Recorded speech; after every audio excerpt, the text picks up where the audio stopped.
അപ്പൊ നമുക്ക് boat കയറിയാലോ guys. അപ്പൊ ഞാൻ വേഗം ചെല്ലട്ടെ. അപ്പൊ ഞങ്ങളുടെ വീട് കഴിഞ്ഞിട്ട് തൊട്ട് രണ്ടാമത്തെ വീടാണ്. ഇവർ ചെറിയൊരു ഡിസ്റ്റന്റ് റിലേഷൻ ഒക്കെ ഉണ്ട് കേട്ടോ. അപ്പൊ പിന്നെ ഞങ്ങൾ ഇവിടെ നിന്ന് തന്നെ വന്ന് പിക്ക് ചെയ്തേക്കെന്ന് പറഞ്ഞു. അപ്പൊ 6 to 7 ആണ് ഞങ്ങൾ പോകാൻ ഉദ്ദേശിക്കുന്നത്. 1 hour 2 hour സർവീസ് ഒക്കെ ഉണ്ട്. അപ്പൊ ഞങ്ങൾ കയറുന്നതിന്റെ കോലാഹലമാണ് ഈ കേൾക്കുന്നത്. അങ്ങനെ ഫൈനലി ആദ്യം പിള്ളേരെ കയറ്റി, പിന്നെ അമ്മമാരൊക്കെ കയറാൻ തുടങ്ങി, പിന്നെ ഞാനും കയറി, പിന്നെ ബാക്കിയുള്ളവർ പയ്യെ കയറി. എന്തായാലും എല്ലാവരും പയ്യെ ഒന്ന് സെറ്റിലായി. അവര് കട്ട് ഫ്രൂട്ട് ഒക്കെ വെച്ചിട്ടുണ്ടായിരുന്നു കേട്ടോ. പിന്നെ അവര് പാട്ട് പാടുന്ന കാര്യം പറഞ്ഞു. നല്ല വൈബുള്ള ഫാമിലി ആയതുകൊണ്ട് പാട്ടൊന്നും ഉണ്ടായില്ല ഗൈസ്. അല്ല, പാട്ട് പാടാനൊക്കെ തോന്നുന്നുണ്ടെങ്കിൽ അങ്ങനെ നമ്മുടെ വഞ്ചി പയ്യെ അനങ്ങി തുടങ്ങിട്ടോ.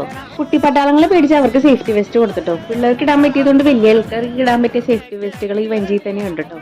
അപ്പൊ മിനിമം 15 പേരാണ് ഇതിൽ കയറ്റാൻ പറ്റുള്ളൂ. വേണമെങ്കിൽ ഫാമിലി ആയിട്ടും കയറാം. അത്ര വലിയ സേഫ്റ്റി റിസ്കിന്റെ ഇഷ്യൂസ് ഒന്നുമില്ല. എന്നാൽ വഞ്ചി ഇറക്കുമ്പോൾ അതിൻ്റെതായ സേഫ്റ്റിയും കാര്യങ്ങളൊക്കെ നോക്കണമല്ലോ.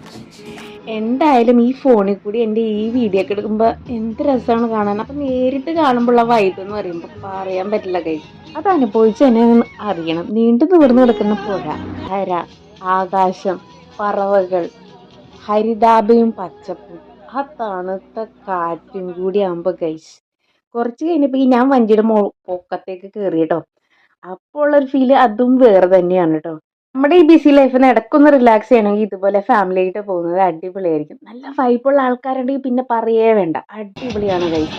നമുക്ക് ബ്ലൂടൂത്ത് വഴി പാട്ടൊക്കെ അടിപൊളിയായിട്ട് ഇടാൻ പറ്റിയ സെറ്റിങ്സ് ഒക്കെ അവിടെ ഉണ്ട് കേട്ടോ.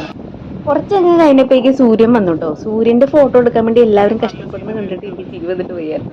എന്തായാലും ഞാൻ ആ സാഹസത്തിനും മുതിർന്നില്ല. കുറച്ചു നേരം കോലാഹലത്തിന് ഇത്തിരി ശമനം ഉണ്ടായിരുന്നു. എല്ലാവരും ആസ്വദിക്കാനൊക്കെ തുടങ്ങിട്ടോ. ഈ കാണുന്നത് കടമക്കുടി വാട്ടർ മെട്രോ ആണ് ഗൈസ്. കാണുന്ന കടമക്കുടി പള്ളിയാണ് കേട്ടോ. ഈ ഒരു റിസോർട്ടിലാണ് അതെന്റെ സെക്കൻഡ് ബർത്ത്ഡേ ഞങ്ങൾ ആഘോഷിച്ചത്. അപ്പൊ ഞങ്ങൾ പോണ വഴി ഒരുപാട് കയാക്കിങ്കാരൊക്കെ ഉണ്ടോ. Kayaking, speed boat, boat service, എല്ലാ തരം വാട്ടർ സർവീസസ് അവിടെ അവൈലബിൾ ആണ്. ഈ വിശാലമായിട്ട് നീണ്ടു നിവർന്ന് കിടക്കുന്നതാണ് വീരംപുഴ. വീരംപുഴന്ന് തിരിഞ്ഞ് നമ്മൾ ഇതിൽ കൂടി ചെറിയ കടമക്കുടി ഇങ്ങനെ നേരെ പോയിട്ട് അവിടെ നിന്ന് ലെഫ്റ്റ് തിരിഞ്ഞ് പിന്നെ നമ്മൾ നേരെ ചെല്ലുന്നത് കടമക്കുടി പള്ളിയുടെ ആ സൈഡിലേക്ക്. ഈ വഞ്ചി സർവീസിന്റെ ലൊക്കേഷൻ വേണമെന്നുണ്ടെങ്കിൽ നിങ്ങൾക്ക് ഗൂഗിൾ മാപ്പിൽ സെർച്ച് ചെയ്താൽ മതി. കടമക്കുടി മച്ചാൻ എന്ന് പറഞ്ഞിട്ട് സെർച്ച് ചെയ്താൽ മതി കേട്ടോ. ഇങ്ങനെ വളർന്ന് നമ്മൾ അങ്ങോട്ടേക്ക് എത്തിയല്ലേ.